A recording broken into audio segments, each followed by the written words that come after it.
En 2014 nos falta un evento importante del 2014 que es que Leopoldo López.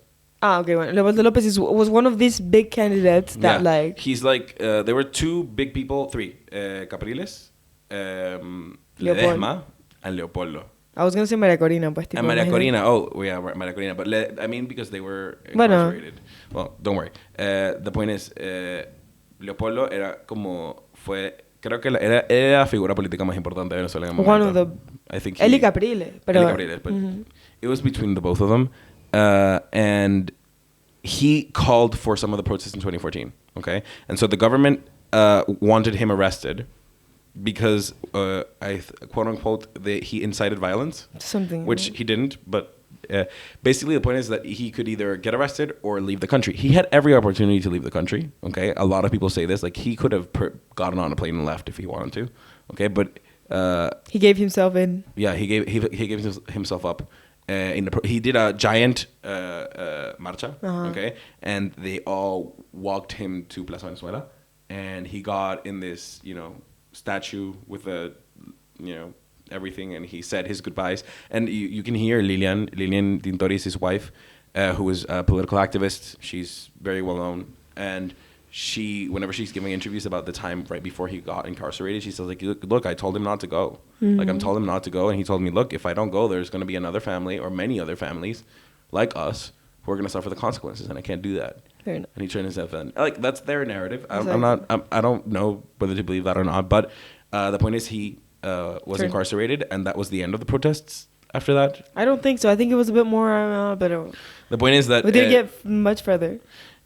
He was a martyr, in a sense, and he did unite the efforts of the opposition, in a sense, after that, because in 2015... It's true. That's true. So Guaidó somehow was a result of that. Yeah, no, 100%. And then 2015, we have... Elections. The elections for the National Assembly. Take into account that in this country, right, elections are a joke by this time. So there's elections, there is a debate of like, should we vote? ¿Verdad? Which is something that nowhere else in the world you think about. It's like, in Venezuela, what was it worse? To vote in a system that you know it's rigged, or not voting and not saying what you think? In the previous assembly elections, I remember, my mom always tells this story, the opposition said, do not go vote. This is a protest. We're protesting against the election, and we lost. Evidently, we lost. Yeah, because it was an abstention loss, and Exacto. a lot of people criticized that abstention loss, and that debate's repeating itself right now. Exacto. Which is, Scary. in my opinion, stupid. Exacto. Absolutely stupid. Like you absent yourself. That's literally the reason that the French Revolution happened. Is that the king said, "Well, I'm not going to have this conversation," and the people said, "Well, if you're not here, we're going to have this conversation." So you can't absent yourself from the political. It doesn't work. 2015. They call for elections. The opposition calls for people to vote. They win. Not only that, the government recognizes that they win. Yeah, and they win by a crushing majority. See, and everyone was shocked. No one expected in the country was expecting that. Like, maybe they would win, but that they would actually confirm it? Yeah. Like, we knew we had the chops to win, but we didn't know that we're going to be like, well, you did win. Here you go. The prize is... No. So it happened, But they did put a couple stuff in the middle, right? The Indian, the native. See, but it was like things. Three deputies or like. But what happens is that 2017. So the government spent a very long time. Maduro spent a very long time governing through like presidential mandates and through like extraordinary measures. Like he declared economic strain, and because the constitution said this, he could have autonomous power. Eso se llama estado de emergencia económica. Exactly. Basically, he would like declare. Sí, pero como anular the power of the legislative. Yeah, of the assembly. He would basically have dictatorial powers because of a time of strain. This comes from Roman and part and stuff. Like if there's a war or a very hard time, the president can make. Yeah, he did that for 2 years. Claro, pero entonces además inteligentísimo porque dice you have such a high inflation that you have enough of an economic emergency to say, look, we don't have time to waste. I need to take action. The worst action ever, but he did. So he took action that would make the inflation worse, so that he could declare economic. I don't know if he did it for that, but it definitely is what happened. Yeah, well, and the point is that the situation repeated itself enough Exacto. that for 2 years the National Assembly had basically no power. at all. Exacto. Except for a few basic things that they did. They didn't have much power. And then 2017, Maduro said, like, look, I can't keep doing this, economic emergency thing. We need a more permanent solution. So the legislative branch was the National Assembly, and then you have the judicial branch, which is Tribunal Supremo de Justicia. Tribunal Supremo de Justicia was very, very officialist. So it was very much towards the government. And Maduro basically told them, like, look, you're going to pass this mandate that says that the National Assembly doesn't work anymore, okay? Like, they have no power. They're going to go away now, okay? And they're going to go quietly into the night. And the Venezuelan people basically said, like, fuck no. And it got pretty dark. So this is we're 16 years old at this time. So the solution they found for this was that they decided that they wanted to write a new constitution. Yeah. And in order to write a new constitution, without asking anyone, must say, like, ni siquiera creo que hubo un referéndum para esto. No. So you have to have an assembly that writes the constitution. This is called Asamblea Constituyente. Asamblea Nacional Constituyente. Exacto. This thing was a nightmare. Yeah. It was the worst thing that you could listen about. And I remember doing so many school presentations about this bullshit. Yeah, me too. Basically, since you had an Asamblea Constituyente writing simultaneous as your other assembly, what Maduro would say, or the government would do, is like, look, this is the actual working assembly, so we're not going to listen to these people. We're going to listen to the people who are on our side. Yeah. So it's basically they were writing a constitution. So they were doing the actual legislating, and they were saying, the government was saying, like, okay, so the legislative branch makes no sense. Yeah. It was the last golpe de Estado that there has been in Venezuela, technically speaking. So yeah, it was horrible, and it sparked the hardest, bloodiest round of protests that we had in Venezuelan history. I must say that this constitution did not happen. We still have the 1999 constitution, so that just is it still running? La Asamblea Constituyente? I don't think so. I don't think so, because probably they already chose the new assembly. Anyways, another just thing is they're smart. They have these political tools to bend the rules. Chavez created a pretty solid constitution to give himself power, and so it's not easy to get them out. And I think we tried the legal route. They tried everything they could to stop us, and I think they did. Sí. They did very, very effectively. Yeah. But 2017, do you know anything? What do you remember from those protests? 2017 we were in second year? Third. Yo estaba en segundo. Yo estaba en tercer año, ¿cierto? For me that's blurry. So I remember going to protests and stuff, but my mom wouldn't let us go much. Also, I wasn't a big fan of going protestas. So my dad would prohibit us from going to protests, but I remember spending every single week cooking food. So giant pots of food, like pasta and everything for the protesters. I was very much involved because my sister was in university and she was a student activist at university. So era que sí vicepresidenta del Consejo Estudiantil de su universidad. And so she was up there. I remember seeing my sister's friends speak in the rallies in front of everyone. I remember this part, and I get really emotional talking about it because my sister almost died and her friends almost died in those protests. I remember my sister filing a report to the Human Rights Watch because she got tear gas thrown at her from an airplane, which is goes against la Declaración de los Derechos Humanos. And I remember my sister telling me oh yeah, my friends, uno de los movimientos más cooles que hubo en ese momento, que fue increíble, fue la Cruz Verde. ¿Tú te acuerdas de la Cruz Verde? Poco, pero sí. La Cruz Verde fueron todos los estudiantes de medicina de Venezuela. Estos son los de la UCB, que es la Universidad Central de Venezuela. Hicieron básicamente como en ese momento se sonaron las alarmas tipo humanitarias. Nobody came. The Red Cross wasn't going to the protests and helping people. And so these students literally decided you know what, we're gonna do it.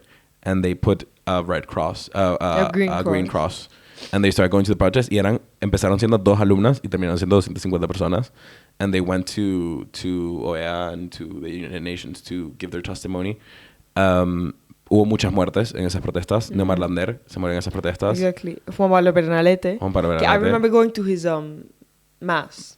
I remember seeing him die. I remember the shot in the news. Oh, okay. I was I wasn't there. No, I couldn't go to any protests because my dad would prohibit us from going. Because you were too young también. Sí. And it was too dangerous. Pero todos mis amigos fueron. Y yo, por ejemplo, yo me acuerdo perfecto de hacer escudos en mi casa. ¿Te acuerdas de escudos? Yo, tipo, me acuerdo perfecto quemarme los dedos haciendo escudos. Más de una vez. O sea, me acuerdo clarito de eso. Me acuerdo clarísimo de... mira, hoy viene a la casa este chamo. Él no está aquí. Tipo, ignórenlo como si no estuviese aquí porque lo están buscando. Y era tipo... Mete gente en la casa. Me acuerdo... Las 3 de Carmen no llega a la casa porque está en una protesta y no sabemos cuándo vuelva. Me acuerdo te van a chequear el carro y si tienes una mascarilla en el carro de las de antihumo, te agarraban y te metían preso. Me acuerdo perfecto que esa época fue súper heavy. Sí. And there was also this thing que estábamos hablando antes, el cacerolazo, that's how you call it. Yeah. That's one of the things that I remember the most because it really touched me. During this like whole times of protests and stuff, like the whole city was like in this como low tone where you could feel the tension in the air. And you could listen to like shootings at night and everything. But when Chavez died, I think it was, Capriles proposed like this initiative called El Cacerolazo. Cacerolas, it's like in French, it's like the pots. Yeah. Wherever you cook your pasta, wherever you cook on. Exactly. So his proposal was, look, everyone from, you know, the one who has the most to the one that has the least needs to go out at 8 p.m. and hit your casseroles with all your heart. Yeah. So literally, you could have a blackout, you could be anywhere you were, y a las 8 empezás a escuchar. Y tipo, I remember como I still get goosebumps every time I think about it or that I listen to it still because it's like this feeling of everyone is on the same note and we're all feeling the same thing and we're all fighting for the same thing. The overwhelming feeling of being united for something so big is very powerful. Even if we never got what we wanted as much as like we wanted it, but the whole thing we lived and the whole like idea of we can have too many differences, but the one thing we want is this is extremely strong. Yeah. I want to end with a story this part, sorry. I want to end this part with a story. I have a friend of my sister's so one day they were being chased by Guardias Nacionales, which are the police officers of the government they're kind of like the civilian army, let's put it that way. I don't know, it's a weird part of the point is that they're the people who have the guns who were shooting everyone. And they were running down my sister and her friends. And my sister tells me that she ran for 10K, more or less, and they got away. But one of their friends, somebody that I love and I hold like dearly in my heart, fell, okay? She fell and like she panicked and went inside a building to try to get cover. This story, I didn't know this story. I knew about my sister, but I know her, and she told me this story in person, and I remember crying when I heard it because it was just so heartbreaking. She almost died because they were cornered by the guard near a building they were trying to get into, and the guard basically shot them up with tear gas, so much that she couldn't breathe. And then when all the other people left, she was left in the floor because she couldn't breathe, and guard literally like kicked the shit out of her until like she couldn't breathe and she was about to die. And the only reason she didn't is because one of the Cruz Verdes, who the reason why the Cruz Verdes were managed to do something is that the Cruz Verdes also cured a lot of Guardias Nacionales. So they didn't give preferential treatment. They weren't just curing the civilians. They were curing everybody who was injured. And so this guy found her and said like, hey, leave her alone. I'm going to like take care of her. And she was about like 2 minutes away from passing out. And like she was horribly disfigured for a bit and she had a really tough time. She's fine now. But those were the kind of things that happened to people who are my age now. So she was about 21 when this happened. Jesus. And like my sister was 21 when this was happening. And those were the people who were out there talking in the streets and doing stuff. So most of our generation looked up to them. My biggest issue is that I would have wanted to be there in 2017 because I feel like I couldn't do enough, you know? I think that's too much of a burden for yourself. It's too much of a burden for everyone, but I can assure you that I'm not the only one who feels this way. Yeah, but I don't think it would have made a difference. I don't know, but Fair I might have been satisfied Fair enough. having tried. I don't know. Fair I'm sure that you're right. I probably wouldn't have made that much of a difference, but I probably would have been reckless and put myself in danger. That doesn't take away from the fact that I would have loved to try. Fair enough. Agreed. Then what happens? See. Then you have 2018 with it's not that much about protests. Like I was talking about this with Jose, and like perhaps we had like a different intake on it, but from the way I see it, 2018 is when the whole social and economic crisis reaches Deepens, its peak. I think this is the first time we actually have hyperinflation. It's the first year we get the like more. Imagine this is like more than 1,000% inflation per month. That's it's fucked up, right? So you had food shortages, you had toilet paper shortages, you had blackouts. It's like, for example, if you go to a supermarket, when the flour arrived, then everybody would know. So you would have extremely long lines where you could buy one flour. And of course, these people, what they did is like they took the whole family, they bought as many flours as they could, and then they would resell it to people like our parents who didn't want to go and make the line. Right? Or who couldn't because they had a job to go to or school to go to. Or whatever. And the takeaway from this, and this is something that I think it's so important for people to understand, it's like price ceilings are wrong. Price ceilings do not... So setting prices. Like fixing the top of... It's wrong. I was talking about this with my econ teacher the other day. She was like saying, look, if you have high inflation, it means that you have more people asking for stuff than what you can actually supply. Yeah. That's why you have high prices. Hence, like it or not, you need to depress the economy for a bit. You need to lower the demand until your supply can meet your demand. Lowering prices, what it does is increase your demand because more people can buy that one thing that before they could not. So putting price ceilings is not a measure for the people. It's a measure that destructs your economy and your country. Yeah. Es algo que genuinamente me genera rabia because I've heard people in my class say, you need to control prices. And I'm like, look, whatever you do, controlling prices is never the right thing. Yeah, controlling prices is trying to put your thumb in the balance and thinking that the weight's going to stay there when you take your thumb away. It won't. It won't. It's the same thing as like cambio, los controles cambiarios. Sí. It just doesn't work. It violates market logic. It the basically fucks hand. it up. The invisible hand slaps you in the fucking ass if you do that.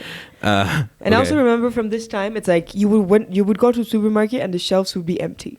Or there would be water shortages for a very long time too. Still. Yeah, still.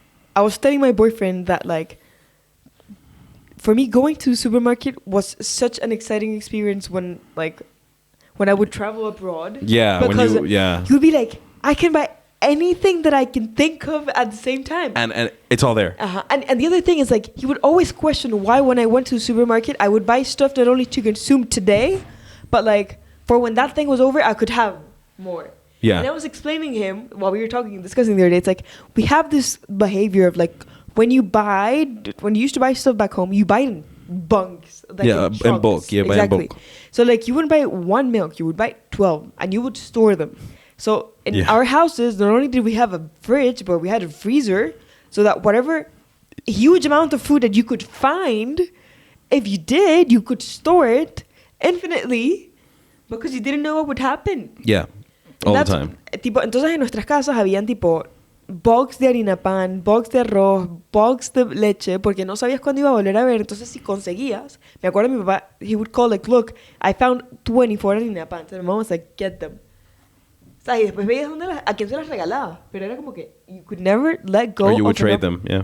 Or you would never let go of an opportunity to get food. Yeah. That's crazy. Yeah, it was crazy. And then came 2019. 2019 is the last year that I was in Venezuela. Yes, sir. Okay, so it was graduating year for me. It was your next last year of high school. 2019 there was a round of protests. There was Guaido, which is like the biggest hope Venezuela has had for a president that would take us away from everything. Didn't happen, sadly. But I think the big event of 2019 was the biggest power outage in the history of modern humanity. We lived through that, okay? El apagón más grande de la historia moderna.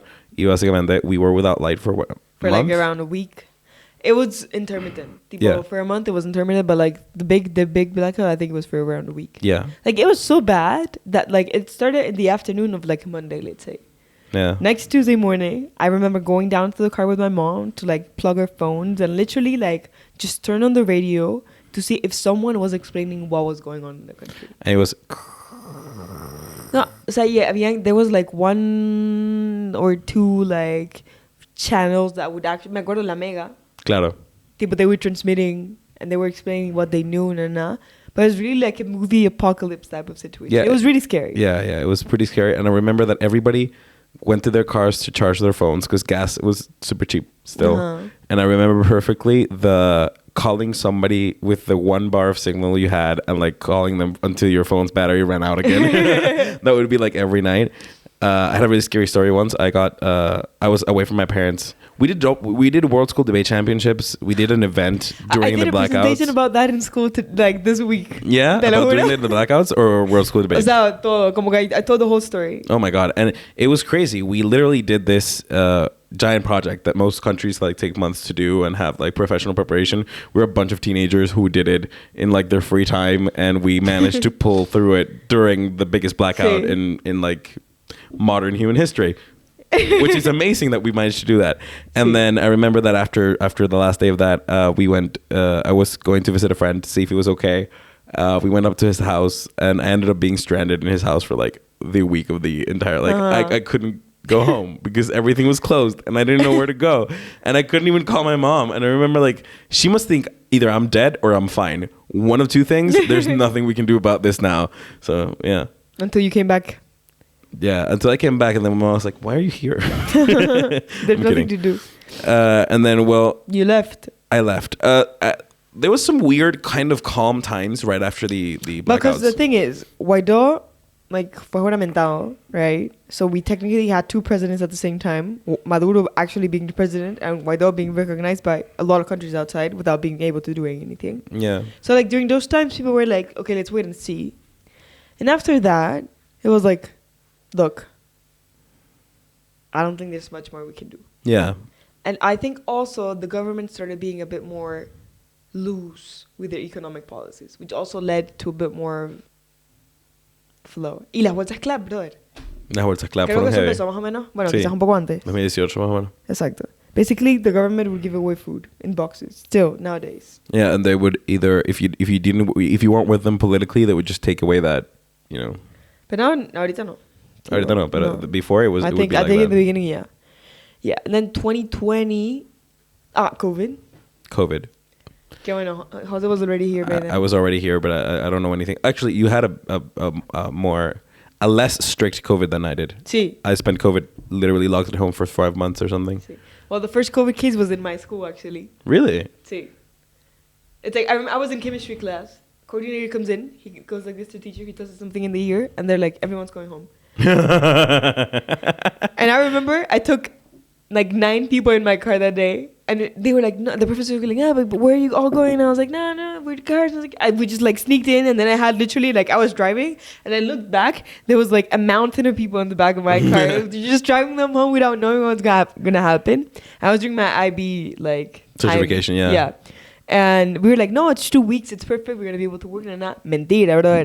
Nunca volvimos. O sea, nunca volvimos. Ese fue mi último día de clase. ¿Ese fue tu último día de clase? Sí, horrible. Una horrible historia. That's horrible. Y bueno, I spent a month locked up in my house. Yeah. Until like I started gathering with some friends and stuff. It's actually really fun. Yeah. And then present day Venezuela, what would you say to close this off? Venezuela es especial. Tipo, Venezuela, like, you can go and you can see the biggest breach between the poor and those who actually can afford things.